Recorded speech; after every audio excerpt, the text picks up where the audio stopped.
Hujambo msikilizaji na karibu katika kipindi Dira ya Tabia Nchi. Lengo la kipindi hiki ni kuchambua kwa kina masuala ya mabadiliko ya tabia nchi na hali ya hewa kwa madhumuni ya kuimarisha maisha yetu duniani. Mimi ni Noel Cynthia Atieno.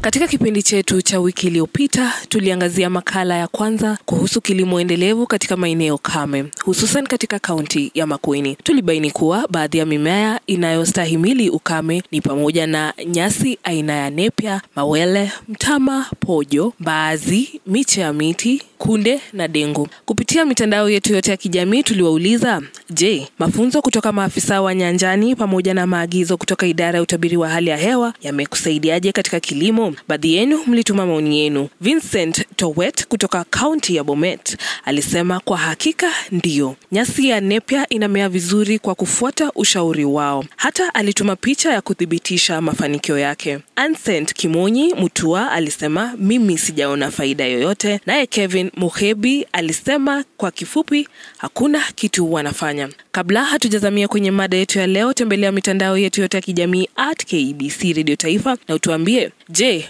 umewahi kukumbana na radi ghafla wakati mvua inanyesha na ulifanyeje? Je, umewahi kukumbana na radi ghafla wakati mvua inanyesha na ulifanyeje? Tungependa kusikia maoni yako, tuambie kupitia Facebook, Twitter na Instagram kwa kutumia @KBC Radio Taifa. Kumbuka kutaja jina lako na kaunti yako. Jibu lako litasomwa katika kipindi cha wiki ijayo.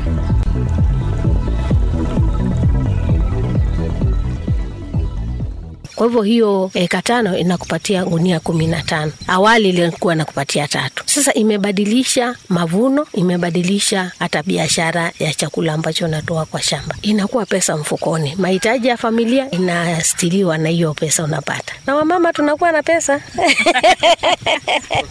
Hii leo msikilizaji, tunaendelea na makala ya pili ya mfululizo wetu kuhusu kilimo bora na endelevu. Tunazamia jinsi ya kuhakikisha kuwa hakuna kinachopotea shambani, yani kila kitu kinatumika au kinaleta faida na hivyo kuongeza mapato ya mkulima. Phoebe Mwangangi, mkulima katika kaunti ya Makueni, anatueleza. Tangu nianze huu kulima, sasa ni kama miaka 5 imepita, nianze conservation agriculture. Nimeona mabadiliko mwanzo kwa mavuno na chakula kwa familia. Na pia unapata udongo au bebwi sana na maji vile ulikuwa unabebwa na rutuba inabaki. Kwa maana kuna wakati tutafanya mulching, tutandase ile chakula, mamiti ya chakula ilibaki. Tutandaze tupunguze joto. Pia hiyo ikitandazwa hapa inaleta mbolea nyingine. Sasa unaona shamba imeanza kuwa na mbolea hata wakati hujaweka. Inaanza kutoa chakula mingi kama vile haikuwa inatoa mwanzoni. Kwa mfano, kuna wakati tulikuwa tunaweka eka 5, tunaweka pojo kwa shamba ingine ambao haiko hapa, unapata gunia 3 kwa eka 5. Lakini tangu ni badili mvumo wa kulima, unapata hiyo gunia 3 unapata kwa eka 1. Je, kuna njia nyingine ambazo mkulima anaweza kutumia ili kuongeza faida kutoka kwenye shughuli za kilimo? Kutokana na mafunzo tumepata kutokana na maafisa wa nyanjani, nilionelea hii area inafaa hata kuwekwa mizinga. Tumeanza mwaka huu, tumeanza na mizinga 10, tumetengeneza ile nyumba ambayo itakuwa ikiwekwa mizinga, na wataalamu wakasema lazima tuweke ingine juu, ikiingia nyuki ndio tunaweka kwa nyumba. Kwa hivyo mpaka sasa 6 imeingia nyuki, tumeweka ndani kwa nyumba, 4 ndio imebaki. Na tunaamini ya kwamba hivi karibuni hata ingine itaingia nyuki na asali itakuwa inapatikana. Huwa tunaangalia miti ya maua, iko mingi hapa, na hii miti ikishakuwa na maua mengi tunaamini ya kwamba nyuki wamepata asali. Kuna ile mizinga iliingia kwanza kama mwezi na nusu imepita. Hiyo ndio tulikuwa tunafikiria tuangalie tu kule kuscout, tuone vile imejenga, vile kama imeweka asali, tujue vile hii enterprise inaendelea. Ukiangalia hapa karibu kuna hiyo kidimbi ya maji, kwa hivyo nyuki hawatakuwa na shida ya maji. Na hii miti ambao ni miti ya asili, na pia tunapanda sunflower ndio tusaidie nyuki kutengeneza asali. Na katika eneo hili kuna changamoto ya uhaba wa maji. Je, unafanyaje kuhakikisha kuwa shughuli zako za kilimo hazikatizwi na ukosefu wa maji? Mwangangi anatueleza. Sasa inakuja hivi, pale gate mmepitia, kuna hiyo culvert, tunatega ile na kuja na hiyo barabara. Catchment inakuwa hapa kwa majirani na shule. Pale kwa shule kuna maji mingi inatoka shule, kwa hivyo inakimbia na hii barabara barabara ya kuja. Tukifika pale kwa gate tuna divert inaingia hapa kwa shamba. Tumeweka vidimbi viwili pale mwanzo kwa ajili ya kushika michanga. Michanga itashikwa hapo and then maji itaingia kwa hii bwawa kubwa ikiwa na mchanga kidogo sana. Hivyo haiwezi kufunikika haraka, inaweza kukaa kwa muda mrefu. Kwa hivyo hii maji wakati tuko na mvua mzuri inajaa kwa wiki moja. Ikishajaa tunafunga pale, tunaweka magunia, tunafunga kabisa. Tunaielekeza kwa shamba. Kwa shamba kuna mitaro ambayo imeenda round. Ukijaa unapatia mwenzake, unapatia mwenzake. Sasa shamba inakuwa imeingia maji vizuri, na wakati wa mvua utapata shamba imenawiri. Hata hiyo maji ambayo imeingia kwa udongo haitapotea haraka kwa maana imeingia kupitia kwa ile mitaro. Kwa hakika maji haya ni mengi, na naona kwamba wewe ni mkulima ambaye unahakikisha kutumia kila kitu shambani kwa faida yako. Hivyo maji haya yana matumizi mengine bali na kunyunyuziwa kwa mimea shambani. Mvua ya November December ikinyesha tunaweka fingerlings hapa kwa maana maji inaingia mingi, na tunaweka fingerlings wa samaki wa tilapia na catfish tunaweka wakati huu. Sasa watakaa kwa hii kidimbwi tukitumia haya maji, na tunaamini yanaongezeka mwezi wa 3 na wa 4. Hiyo mvua ya mwezi wa 3 na 4 ikae mpaka September. September ndio itakuwa imefika, imeteremka sana chini kiasi ya kwamba tunaweza kuwachukua hao samaki. Kwa maana inaendanga mpaka inabaki kidogo, tunaweza kupump it out, na sasa tuwachukue wale wakubwa tuuze, na wale wadogo tunaweka kwa vile vidimbi ziko kule kwa boma, wakae pale wangoje. Hiyo ni sehemu moja ya kukabiliana na mabadiliko ya tabia nchi. Kwa maana hayo maji yatatusaidia kupata mahindi wakati koko umekauka. Pia haya maji yanakuwa mengi wakati wa mvua. Wakati wa kiangazi hakuna maji, lakini mimi nimehifadhi maji yangu, nitatumia wakati wa kiangazi. Kwa hivyo ninakabiliana na mabadiliko ya tabia nchi, chakula na pesa mfukoni.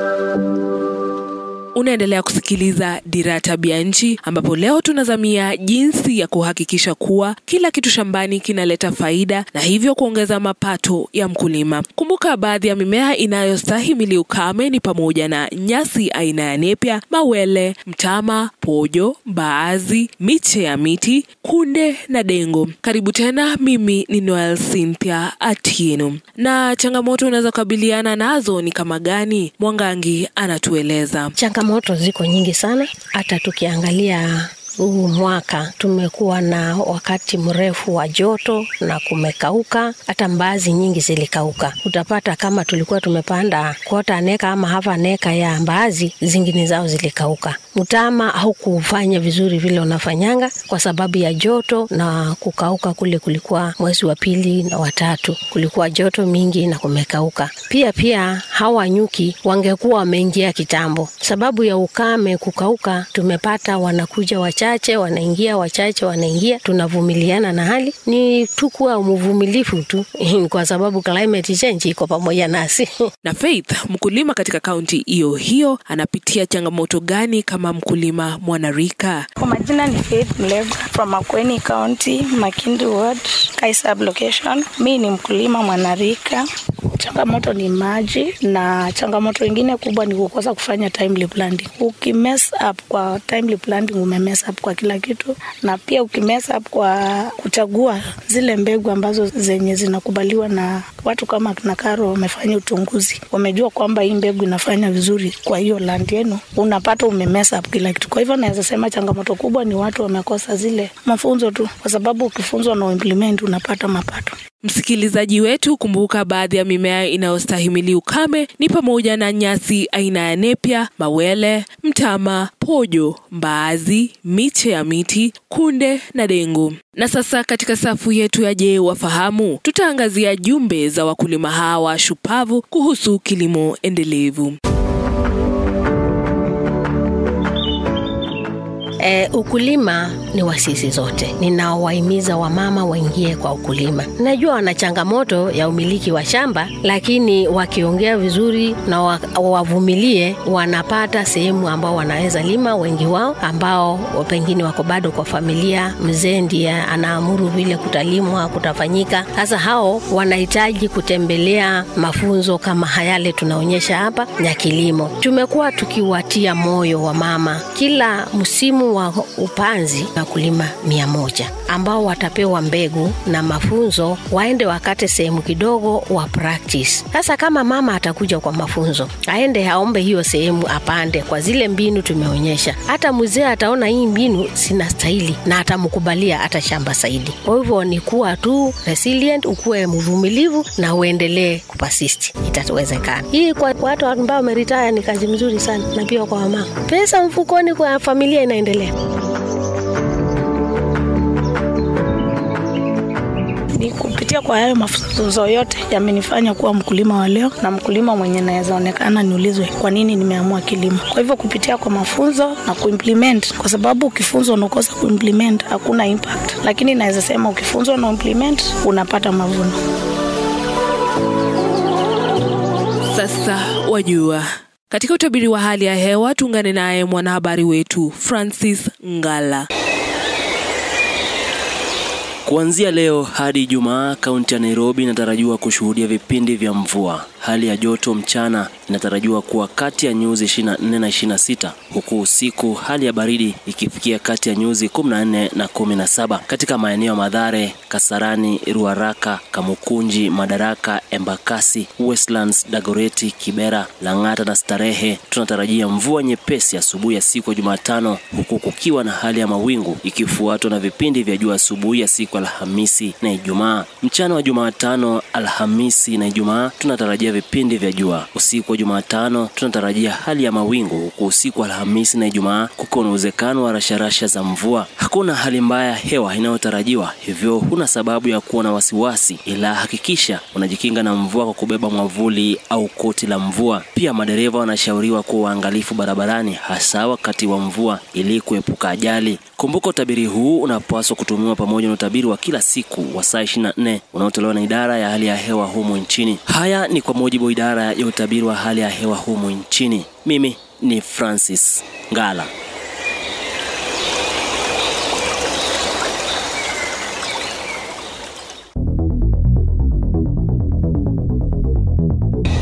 Kufikia hapo tumekamilisha mfululizo wetu kuhusu kilimo endelevu katika maeneo kame. Hakika maeneo kame yanaweza kutoa mazao bora shambani iwapo tu utazingatia ushauri kutoka kwa wataalam na pia kufuatilia kwa makini utabiri wa hali ya hewa unaotolewa na idara ya utabiri wa hali ya hewa nchini. Usikose kuungana nami juma lijalo ambapo tutaangazia jambo ambalo wengi wetu tumekutana nalo wakati wa mvua, radi. Je, inatokea vipi? Tukutane juma lijalo. Pia tembelea mitandao yetu yote ya kijamii @KBC Radio Taifa na ujibu swali. Je, umewahi kukumbana na radi ghafla wakati mvua inanyesha na ulifanyeje? Je, umewahi kukumbana na radi ghafla wakati mvua inanyesha na ulifanyeje? Kumbuka, gharama ya kutochukua hatua kuhusu mabadiliko ya tabia nchi ni kubwa kuliko ile ya kuchukua. Asante kwa wote waliohusika katika utayarishaji wa kipindi hiki. Mimi ni Noel Cynthia Atieno. Kwaheri kwa sasa.